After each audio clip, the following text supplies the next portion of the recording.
এক প্রশ্ন পূর্ব বাংলায় প্রথম চারুকলা শিক্ষা প্রতিষ্ঠান কোনটি? উত্তর হল গভর্নমেন্ট আর্ট ইনস্টিটিউট। 2 প্রশ্ন কোনটি শিল্পের মৌলিক উপাদান নয়? উত্তর হল ওজন। 3 প্রশ্ন শিল্পাচার্য জয়নুল আবেদিন কোন প্রতিষ্ঠানে শিল্পকলা বিষয়ক শিক্ষা লাভ করেছিলেন? উত্তর হল কলকাতা গভর্নমেন্ট আর্ট কলেজ। 4 প্রশ্ন শিল্পী এস এম সুলতানের শিল্পকর্ম কোনটি? উত্তর হল প্রথম বৃক্ষরোপণ। 5 প্রশ্ন বাংলাদেশের ছাপচিত্র আন্দোলনের পথিকৃৎ হিসেবে কাকে অভিহিত করা হয়?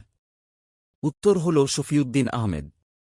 6 প্রশ্ন আমার ভাইয়ের রক্তে রাঙানো 21 ফেব্রুয়ারি গানটি সুরকার কে? উত্তর হল আলতাফ মাহমুদ। 7 প্রশ্ন কাঠের নকশাকৃত দরজা কোন শিল্পের উদাহরণ? উত্তর হল দারুশিল্প। 8 প্রশ্ন বাংলাদেশের আধুনিক ভাস্কর্যের পথিকৃৎ কে? উত্তর হল নভেরা আহমেদ। 9 প্রশ্ন বাংলাদেশের জাতীয় সংসদ ভবনের স্থপতি কে?